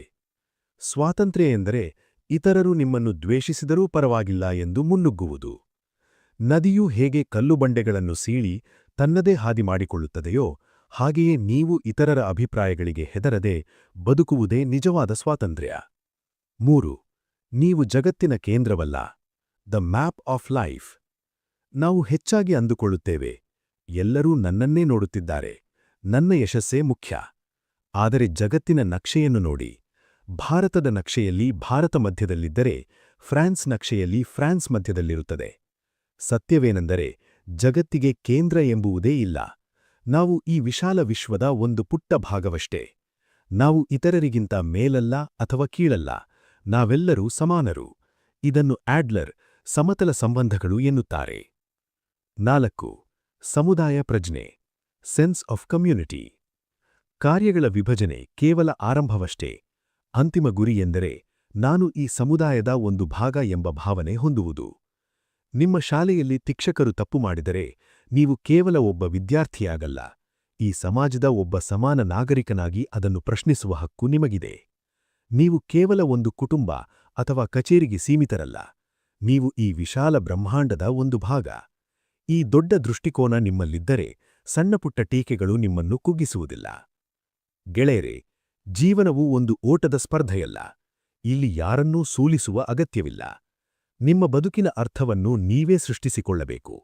ಭೂತಕಾಲವು ನಿಮ್ಮನ್ನು ಬಂಧಿಸಿಲ್ಲ, ಭವಿಷ್ಯತ್ತು ನಿಮ್ಮನ್ನು ಹೆದರಿಸಬೇಕಿಲ್ಲ. ಈ ಕ್ಷಣದಲ್ಲಿ ಪೂರ್ಣ ಮನಸ್ಸಿನಿಂದ ಬದುಕುವುದು ಮತ್ತು ಅಪ್ರಿಯವಾಗುವ ಧೈರ್ಯವನ್ನು ಹೊಂದಿರುವುದೇ ಸುಖದ ರಹಸ್ಯ. ನಿಮಗೊಂದು ಪ್ರಶ್ನೆ: ನೀವು ಯಾರನ್ನಾದರೂ ಮೆಚ್ಚಿಸಲು ಹೋಗಿ ನಿಮ್ಮ ಸ್ವಂತಿಕೆಯನ್ನು ಕಳೆದುಕೊಂಡಿದ್ದೀರಾ? ಆ ಸಂಬಂಧವನ್ನು ಇಂದೇ ಸಮಾನ ಮಟ್ಟಕ್ಕೆ ತರಲು ಪ್ರಯತ್ನಿಸಿ. ಸಮಾನ ಸಂಬಂಧಗಳು ಮತ್ತು ನಂಬಿಕೆ. ಗೆಳೆಯರೇ, ಯಾರಾದರೂ ನಿಮಗೆ ಶಬ್ಬಾಸ್, ತುಂಬಾ ಒಳ್ಳೆಯ ಕೆಲಸ ಮಾಡಿದೆ ಎಂದು ಹೇಳಿದಾಗ ನಿಮಗೆ ಖುಷಿಯಾಗುತ್ತದೆಯೇ? ಆದರೆ ಆಡ್ಲರ್ ಪ್ರಕಾರ ಈ ಪ್ರಶಂಸೆ ಕೂಡ ಒಂದು ರೀತಿಯ ಗುಲಾಮಗಿರಿ. ಇದು ಹೇಗೆ ಸಾಧ್ಯ? ಬನ್ನಿ ತಿಳಿಯೋಣ. 1. ಸಮತಲ ಸಂಬಂಧಗಳು. Horizontal relationships. ನಮ್ಮ ಸಮಾಜದಲ್ಲಿ ಬಾಸ್ ಮತ್ತು ಉದ್ಯೋಗಿ ಅಥವಾ ತಂದೆ ಮತ್ತು ಮಗನ ನಡುವೆ ಯಾವಾಗಲೂ ಒಂದು ಮೇಲು ಕೀಳು ಎಂಬುವ ಲಂಬ ವರ್ಟಿಕಲ್ ಸಂಬಂಧ ಇರುತ್ತದೆ. ಪ್ರಶಂಸೆ ಮತ್ತು ಟೀಕೆ. ಆಡ್ಲರ್ ಈ ಎರಡನ್ನೂ ತಿರಸ್ಕರಿಸುತ್ತಾರೆ. ಯಾಕೆಂದರೆ ನೀವು ಯಾರನ್ನಾದರೂ ಹೊಗಳಿದಾಗ ಅಥವಾ ತೆಗಳಿದಾಗ ನೀವು ಅವರಿಗಿಂತ ಮೇಲಿದ್ದೇವೆ ಎಂದು ಭಾವಿಸಿರುತ್ತೀರಾ. ಇದು ಒಂದು ರೀತಿಯ ನಿಯಂತ್ರಣ, ಕಂಟ್ರೋಲ್. ಪರ್ಯಾಯವೇನು? ಅದುವೇ ಕೃತಜ್ಞತೆ, ಗ್ರ್ಯಾಟಿಟ್ಯೂಡ್. ನಿಮ್ಮ ಸಹೋದ್ಯೋಗಿ ಅಥವಾ ಮಗು ಏನಾದರೂ ಸಾಧಿಸಿದಾಗ ತುಂಬಾ ಚೆನ್ನಾಗಿ ಮಾಡಿದೆ ಎನ್ನುವ ಬದಲು ಧನ್ಯವಾದಗಳು, ನಿನ್ನ ಈ ಕೆಲಸದಿಂದ ನನಗೆ ತುಂಬಾ ಸಹಾಯವಾಯಿತು ಎಂದು ಹೇಳಿ. ಇದು ನಿಮ್ಮಿಬ್ಬರ ನಡುವೆ ಸಮಾನತೆಯನ್ನು ತರುತ್ತದೆ ಮತ್ತು ಎದುರಿಗಿನ ವ್ಯಕ್ತಿಗೆ ತನ್ನ ಮೌಲ್ಯದ ಅರಿವಾಗುವಂತೆ ಮಾಡುತ್ತದೆ. 2. ಸ್ವಯಂ ದೃಢೀಕರಣ ಮತ್ತು ಸ್ವಯಂ ಒಪ್ಪಿಗೆ. ನಮ್ಮಲ್ಲಿ ಅನೇಕರು ಸುಳ್ಳು ಆತ್ಮವಿಶ್ವಾಸವನ್ನು ಬೆಳೆಸಿಕೊಳ್ಳಲು ಪ್ರಯತ್ನಿಸುತ್ತೇವೆ. ಸ್ವಯಂ ದೃಢೀಕರಣ: ನಾನು ಇದನ್ನು ಮಾಡಬಲ್ಲೆ ಎಂದು ಸುಳ್ಳು ಹೇಳಿಕೊಳ್ಳುವುದು. ನಮಗೆ ಬರದಿದ್ದರು. ಸ್ವಯಂ ಒಪ್ಪಿಗೆ. ಹೌದು, ನನಗೆ ಈಗ ಇದು ಬರುತ್ತಿಲ್ಲ, ಆದರೆ ನಾನು ಇದನ್ನು ಕಲಿಯಲು ಪ್ರಯತ್ನಿಸುತ್ತೇನೆ ಎಂದು ಪ್ರಾಮಾಣಿಕವಾಗಿ ಒಪ್ಪಿಕೊಳ್ಳುವುದು. ನಮಗೆ ಏನು ನೀಡಲಾಗಿದೆಯೋ ಅದನ್ನು ಬದಲಾಯಿಸಲು ಸಾಧ್ಯವಿಲ್ಲ, ಆದರೆ ಅದನ್ನು ನಾವು ಹೇಗೆ ಬಳಸಿಕೊಳ್ಳುತ್ತೇವೆ ಎಂಬುದು ನಮ್ಮ ಕೈಯಲ್ಲಿದೆ. ಬದಲಾಯಿಸಲು ಸಾಧ್ಯವಿರುವುದ ಕಡೆಗೆ ಗಮನಹರಿಸುವುದೇ ನಿಜವಾದ ಸುಖ. 3. ಬೇಷರತ್ತಾದ ನಂಬಿಕೆ. ಸಂಬಂಧಗಳಲ್ಲಿ ನಾವು ಹೆಚ್ಚಾಗಿ ನೀನು ನನಗೆ ಹೀಗೆ ಮಾಡಿದರೆ ಮಾತ್ರ ನಾನು ನಿನ್ನನ್ನು ನಂಬುತ್ತೇನೆ ಎಂಬ ಷರತ್ತು ಹಾಕುತ್ತೇವೆ. ಇದು ಬ್ಯಾಂಕ್ ಸಾಲ ನೀಡಿದಂತೆ. ಆದರೆ ಆಡ್ಲರ್ ಹೇಳುತ್ತಾರೆ, ನಿಜವಾದ ಸಂಬಂಧಗಳು ಬೇಷರತ್ತಾದ ನಂಬಿಕೆಯ ಮೇಲೆ ನಿಂತಿರುತ್ತವೆ. ಎದುರಿಗಿನ ವ್ಯಕ್ತಿ ನಿಮ್ಮನ್ನು ವಂಚಿಸಬಹುದು, ಅದು ಅವರ ಕಾರ್ಯ. ಆದರೆ ಅವರನ್ನು ನಂಬುವುದು ಅಥವಾ ಬಿಡುವುದು ನಿಮ್ಮ ಕಾರ್ಯ. ಯಾವಾಗ ನೀವು ಪ್ರತಿಫಲ ನಿರೀಕ್ಷಿಸದೆ ನಂಬುತ್ತೀರೋ ಆಗ ಮಾತ್ರ ಆಳವಾದ ಸಂಬಂಧಗಳು ಬೆಳೆಯಲು ಸಾಧ್ಯ. 4. ಕಾಣಿಕೆ ನೀಡುವುದರಲ್ಲಿರುವ ಸುಖ. ನಾವು ಬೆಲೆಬಾಳುವವರು ಎಂದು ನಮಗೆ ಯಾವಾಗ ಅನ್ನಿಸುತ್ತದೆ, ಯಾವಾಗ ನಾವು ಈ ಸಮಾಜಕ್ಕೆ ಅಥವಾ ಸಮುದಾಯಕ್ಕೆ ಯಾವುದಾದರೂ ರೀತಿಯಲ್ಲಿ ಕಾಣಿಕೆ ನೀಡುತ್ತೇವೋ ಆಗ ಮಾತ್ರ ನಮ್ಮ ಮೌಲ್ಯ ತಿಳಿಯುತ್ತದೆ. ಇದು ಇತರರಿಗಾಗಿ ನಿಮ್ಮನ್ನು ನೀವು ತ್ಯಾಗ ಮಾಡಿಕೊಳ್ಳುವುದಲ್ಲ, ಬದಲಾಗಿ ನಾನು ಈ ಸಮುದಾಯಕ್ಕೆ ಉಪಯುಕ್ತವಾಗಿದ್ದೇನೆ ಎಂಬ ಭಾವನೆಯನ್ನು ಹೊಂದುವುದು. ಗೆಳೆಯರೇ, ಬದಲಾವಣೆ ಎಂಬುದು ನಿಮ್ಮಿಂದಲೇ ಆರಂಭವಾಗಬೇಕು. ಬೇರೆಯವರು ಸಹಕರಿಸಲಿ ಅಥವಾ ಬಿಡಲಿ, ನೀವು ಎಲ್ಲರನ್ನೂ ಸಮಾನವಾಗಿ ಕಾಣುವುದು ಮತ್ತು ಬೇಷರತ್ತಾಗಿ ನಂಬುವ ಧೈರ್ಯ ಮಾಡಿ. ಇದು ನಿಮ್ಮನ್ನು ಸಂಬಂಧಗಳ ಸಂಕೋಲೆಯಿಂದ ಮುಕ್ತಗೊಳಿಸುತ್ತದೆ. ನಿಮಗೊಂದು ಪ್ರಶ್ನೆ. ನೀವು ಯಾರನ್ನಾದರೂ ಮೆಚ್ಚಿಸಲು ಹೋಗಿ ನಿಮ್ಮ ಸ್ವಂತಿಕೆಯನ್ನು ಕಳೆದುಕೊಂಡಿದ್ದೀರಾ? ಆ ಸಂಬಂಧವನ್ನು ಇಂದೇ ಸಮಾನ ಮಟ್ಟಕ್ಕೆ ತರಲು ಪ್ರಯತ್ನಿಸಿ. ಈ ಕ್ಷಣವೇ ಜೀವನ. ಗೆಳೆಯರೇ, ನಾವು ಯಾವಾಗಲೂ ಒಂದು ಗುರಿಯನ್ನು ಬೆನ್ನಟ್ಟುತ್ತಿರುತ್ತೇವೆ. ಆ ಕೆಲಸ ಸಿಕ್ಕರೆ ನಾನು ಸುಖಿಯಾಗಿರುತ್ತೇನೆ, ಮನೆ ಕಟ್ಟಿದ ಮೇಲೆ ನೆಮ್ಮದಿಯಾಗಿರುತ್ತೇನೆ ಎಂದು ಭವಿಷ್ಯದ ಕನಸು ಕಾಣುತ್ತೇವೆ. ಆದರೆ ಆಡ್ಲರ್ ಕೇಳುವ ಪ್ರಶ್ನೆ ಇದು: ಒಂದು ವೇಳೆ ನೀವು ಆ ಗುರಿಯನ್ನು ತಲುಪದಿದ್ದರೆ ಅಲ್ಲಿಯವರೆಗೆ ನೀವು ಬದುಕಿದ ಜೀವನಕ್ಕೆ ಬೆಲೆಯೇ ಇಲ್ಲವೇ? 1. ಬದುಕು ಒಂದು ಸರಳ ರೇಖೆಯಲ್ಲ. ನಮಗೆ ಕಲಿಸಲಾಗಿದೆ, ಜೀವನ ಎಂದರೆ ಒಂದು ಗುರಿಯತ್ತ ಸಾಗುವ ದಾರಿ ಎಂದು. ಆದರೆ ಆಡ್ಲರ್ ಇದನ್ನು ನಿರಾಕರಿಸುತ್ತಾರೆ. ಬದುಕು ಒಂದು ಗೆರೆಯಲ್ಲ, ಅದು ಅಸಂಖ್ಯಾತ ಕ್ಷಣಗಳ ಸರಣಿ. ಒಬ್ಬ ವಯೋಲಿನ್ ವಾದಕ ತಾನು ದೊಡ್ಡ ಸಂಗೀತಗಾರನಾಗಬೇಕು ಎಂದು ಮಾತ್ರ ನುಡಿಸುವುದಿಲ್ಲ. ಅವನು ಪ್ರತೀ ಕ್ಷಣವೂ ಆ ನಾದವನ್ನು ಆಸ್ವಾದಿಸುತ್ತಾ ನುಡಿಸುತ್ತಾನೆ. ನೀವು ಯಾವುದೋ ದೊಡ್ಡ ಗುರಿಯನ್ನು ಮುಟ್ಟಿದಾಗ ಮಾತ್ರ ಜೀವನ ಆರಂಭವಾಗುವುದಿಲ್ಲ. ನೀವು ಮನೆಯಿಂದ ಹೊರಗೆ ಹೆಜ್ಜೆ ಇಟ್ಟ ಕ್ಷಣವೇ ನಿಮ್ಮ ಪ್ರಯಾಣ ಆರಂಭವಾಗಿರುತ್ತದೆ. 2. ಇಲ್ಲಿ ಮತ್ತು ಈಗ, ದ ಹಿಯರ್ ಅಂಡ್ ನೌ. ಒಂದು ಸ್ಟೇಜ್ ಮೇಲೆ ನಿಮ್ಮ ಮೇಲೆ ಪ್ರಖರವಾದ ಬೆಳಕು ಬಿದ್ದಾಗ ನಿಮಗೆ ಎದುರಿಗಿರುವ ಪ್ರೇಕ್ಷಕರು ಕಾಣಿಸುವುದಿಲ್ಲ, ಕೇವಲ ಆ ಬೆಳಕು ಮಾತ್ರ ಕಾಣಿಸುತ್ತದೆ. ನಮ್ಮ ಜೀವನವೂ ಅಷ್ಟೇ. ನೀವು ಈ ಕ್ಷಣದ ಮೇಲೆ ಸಂಪೂರ್ಣ ಗಮನ ಹರಿಸಿದರೆ ನಿಮಗೆ ಹಳೆಯ ನೋವುಗಳು ಕಾಣಿಸುವುದಿಲ್ಲ ಅಥವಾ ಭವಿಷ್ಯದ ಆತಂಕವೂ ಕಾಡುವುದಿಲ್ಲ. ನಾಳೆ ಪರೀಕ್ಷೆ ಇದೆ ಎಂದು ಚಿಂತಿಸುವುದಕ್ಕಿಂತ ಇಂದು ಒಂದು ಪದವನ್ನು ಕಲಿಯುವುದು ಅಥವಾ ಒಂದು ಲೆಕ್ಕ ಬಿಡಿಸುವುದು ಮುಖ್ಯ. ಏಕೆಂದರೆ ಇಂದು ಇರುವುದು ಆ ಕೆಲಸಕ್ಕಾಗಿಯೇ ಹೊರತು ನಾಳಿನ ಫಲಿತಾಂಶಕ್ಕಾಗಿಯಲ್ಲ. ಸಾಮಾನ್ಯ ಜೀವನವನ್ನು ಒಪ್ಪಿಕೊಳ್ಳುವ ಧೈರ್ಯ. ನಮಗೆ ಸದಾ ವಿಶೇಷ ವ್ಯಕ್ತಿಯಾಗಬೇಕು ಎಂಬ ಹಂಬಲ. ಆದರೆ ಆಡ್ಲರ್ ಹೇಳುತ್ತಾರೆ, ಸಾಮಾನ್ಯವಾಗಿರುವುದನ್ನು ಒಪ್ಪಿಕೊಳ್ಳಲು ದೊಡ್ಡ ಧೈರ್ಯ ಬೇಕು. ನಾವು ಸಾಧಾರಣವಾಗಿರುವುದು ಎಂದರೆ ಸೋಲೊಪ್ಪಿಕೊಳ್ಳುವುದು ಅಲ್ಲ, ಬದಲಾಗಿ ಪ್ರತಿಯೊಂದು ಕ್ಷಣವನ್ನು ಅದರ ನೈಜ ರೂಪದಲ್ಲಿ ಸಂಭ್ರಮಿಸುವುದು ಎಂದರ್ಥ. ಜೀವನಕ್ಕೆ ಅರ್ಥವನ್ನು ನೀವೇ ನೀಡಬೇಕು. ಜಗತ್ತಿಗೆ ತನ್ನದೇ ಆದ ಒಂದು ನಿಗದಿತ ಅರ್ಥವಿಲ್ಲ. ನಿಮ್ಮ ಜೀವನಕ್ಕೆ ಯಾವ ಅರ್ಥ ನೀಡಬೇಕು ಎಂಬುದು ನಿಮ್ಮ ಆಯ್ಕೆ. ನೀವು ಮಾಡುವ ಸಣ್ಣ ಕೆಲಸವೂ ಸಮಾಜಕ್ಕೆ ಒಂದು ಕಾಣಿಕೆ, ಆದರೆ ನಿಮ್ಮ ಬದುಕಿಗೆ ಒಂದು ಮೌಲ್ಯ ಸಿಗುತ್ತದೆ. ನೆನಪಿಡಿ, ಗತಕಾಲವು ನಿಮ್ಮನ್ನು ಬಂಧಿಸಿಲ್ಲ. ಇತರರ ಟೀಕೆಗಳು ನಿಮ್ಮನ್ನು ತಡೆಯಲು ಸಾಧ್ಯವಿಲ್ಲ. ಭವಿಷ್ಯದ ಭಯ ನಿಮ್ಮನ್ನು ಕುಗ್ಗಿಸಬಾರದು. ಗೆಳೆಯರೇ, 5 ರಾತ್ರಿಗಳ ಸಂವಾದದ ನಂತರ ಆ ಯುವಕನಿಗೆ ಒಂದು ಸತ್ಯದರ್ಶನವಾಗುತ್ತದೆ. ಜಗತ್ತು ಸಂಕೀರ್ಣವಾಗಿಲ್ಲ, ನಾನು ಅದನ್ನು ಸಂಕೀರ್ಣಗೊಳಿಸಿದ್ದೆ. ನಾನು ಬದಲಾದರೆ ಜಗತ್ತೇ ಬದಲಾಗುತ್ತದೆ. ನೀವು ಇಂದು ಈ ಕ್ಷಣದಲ್ಲಿ ಬದಲಾಗಲು ನಿರ್ಧರಿಸಿದರೆ ನೀವು ಈಗಲೇ ಸುಖಿಯಾಗಿರಬಹುದು. ಅದಕ್ಕೆ ಬೇಕಾಗಿರುವುದು ಒಂದೇ: ಅಪ್ರಿಯವಾಗುವ ಧೈರ್ಯ. ಗೆಳೆಯರೇ, ಇಲ್ಲಿಗೆ ಆ ಯುವಕ ಮತ್ತು ದಾರ್ಶನಿಕನ 5 ರಾತ್ರಿಗಳ ಸಂವಾದ ಮುಕ್ತಾಯವಾಯಿತು. ಆದರೆ ನಿಮ್ಮ ಮತ್ತು ಆಡ್ಲರ್ ಅವರ ವಿಚಾರಗಳ ನಡುವಿನ ಸಂವಾದ ಈಗಷ್ಟೇ ಆರಂಭವಾಗಿದೆ. ನೆನಪಿಡಿ, ಜಗತ್ತು ಬದಲಾಗಬೇಕಿಲ್ಲ, ನಿಮ್ಮ ಗತಕಾಲ ಬದಲಾಗಬೇಕಿಲ್ಲ, ಅಥವಾ ನಿಮ್ಮ ಸುತ್ತಲಿರುವವರು ಬದಲಾಗಬೇಕಿಲ್ಲ. ನೀವು ಸುಖಿಯಾಗಿರಲು ಈ ಕ್ಷಣದಲ್ಲೇ ಒಂದು ಸಣ್ಣ ನಿರ್ಧಾರ ಸಾಕು. ಅದುವೇ, ನಾನು ನನ್ನ ಜೀವನದ ಜವಾಬ್ದಾರಿಯನ್ನು ನಾನೇ ಹೊರುತ್ತೇನೆ ಎನ್ನುವ ಧೈರ್ಯ. ಇತರರ ಮೆಚ್ಚುಗೆಯ ಗುಲಾಮಗಿರಿಯಿಂದ ಹೊರಬನ್ನಿ. ನಿಮ್ಮ ಬದುಕಿನ ಕಥೆಯನ್ನು ನೀವೇ ಬರೆಯಿರಿ. ಏಕೆಂದರೆ ಆಡ್ಲರ್ ಹೇಳುವಂತೆ, ಬದುಕಿನ ಅರ್ಥವೇನು ಎಂಬುದು ಮುಖ್ಯವಲ್ಲ, ನಿಮ್ಮ ಬದುಕಿಗೆ ನೀವು ಯಾವ ಅರ್ಥ ನೀಡುತ್ತೀರಿ ಎಂಬುದು ಮುಖ್ಯ. ಈ ವಿಡಿಯೋ ನಿಮ್ಮಲ್ಲಿ ಸ್ವಲ್ಪವಾದರೂ ಬದಲಾವಣೆ ತಂದಿದೆ ಎಂದು ನಿಮಗೆ ಅನಿಸಿದರೆ, ದಯವಿಟ್ಟು ಈ ವಿಚಾರಗಳನ್ನು ನಿಮ್ಮ ಜೀವನದಲ್ಲಿ ಅಳವಡಿಸಿಕೊಳ್ಳಿ. ಈ ವಿಡಿಯೋವನ್ನು ಲೈಕ್ ಮಾಡಿ ಮತ್ತು ನಿಮ್ಮ ಕಷ್ಟದಲ್ಲಿರುವ ಕನಿಷ್ಠ ಒಬ್ಬ ಸ್ನೇಹಿತನಿಗಾದರೂ ಇದನ್ನು ಶೇರ್ ಮಾಡಿ. ಅವರ ಬದುಕಿನಲ್ಲೂ ಈ ವಿಚಾರಗಳು ಬೆಳಕಾಗಲಿ. ಮುಂದಿನ ಸಂಚಿಕೆಯಲ್ಲಿ ಮತ್ತೊಂದು ಅದ್ಭುತ ಪುಸ್ತಕದ ಸಾರಾಂಶದೊಂದಿಗೆ ನಾನು ನಿಮ್ಮನ್ನು ಭೇಟಿಯಾಗುತ್ತೇನೆ. ಅಲ್ಲಿಯವರೆಗೆ ಓದುತ್ತಿರಿ, ಬೆಳೆಯುತ್ತಿರಿ ಮತ್ತು ಬದುಕಿನ ಪ್ರತಿ ಕ್ಷಣವನ್ನು ಸಂಭ್ರಮಿಸಿ. ಜೈ ಹಿಂದ್, ಜೈ ಕರ್ನಾಟಕ ಮಾತೆ.